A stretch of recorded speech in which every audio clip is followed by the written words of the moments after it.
ay rated SPG, striktong patnubay at gabay ng magulang. Good morning and welcome sa aking munting channel, at dito nga ay pinuntahan nitong si Bubble, si Tanggol para nga dalan ng pagkain dahil yan nga ang utos ni Chief Espinas. Ngunit nakita naman ng mga kasamahan nitong si Bong itong si Bubbles, at tinanong nga nila na kung saan daw siya nagpunta, at sabi nga dito ni Bubbles ay pinuntahan ko yung mga bagong preso at dinalan ko ng pagkain. Nagtanong naman dito si Pandak sa kanya, ang sabi niya nga sino doon? Si Tanggol ang sabi nga dito ni Bubbles, at sabi naman ni Pandak na naku, pag nalaman yan ni Bong tiyak na magagalit iyon, at alam mo naman na napakalaki ng pagkakagusto sa iyo ni Bong. At sabi naman dito ni Bubbles, o ano naman kung malaman ngayon ni Bong na pinuntahan at dinalan ko ng pagkain si Tanggol, bakit syota ko ba siya? Iyan ang sabi nga dito ni Bubbles.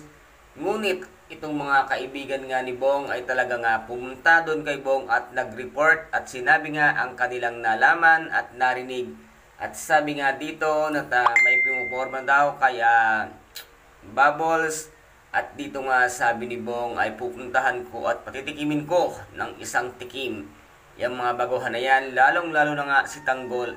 At walang kaalam-alam nga na itong si Bong ay yun na pala ang kanyang huling araw, dahil mismong si Tanggol ang tatapos sa kanyang buhay, sa kanyang kayabangan. Kung kaya't dito nga nagkaroon ng riot sa loob ng Bilibid, at dito naman ay napahanga si Chief Espinas dito nga kay Tanggol dahil nga sa kanyang pinakitang lakas at tikas at sa pagpatay niya nga dito kay Bong, na si Bong ay siya ang mayabang at naghahari-harian sa loob nga ng Bilibid.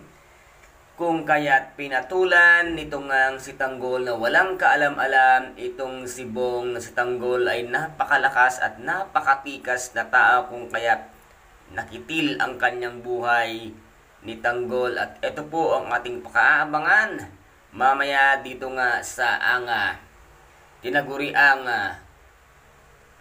pangbansang teleserye ang FPJ, ang Batang Quiapo. At kung nagustuhan po ninyo ang aking video for today, paki-subscribe na lamang po ng aking channel, paki-like and share din po para maging update kayo sa lahat ng gagawin kong video. Maraming salamat po.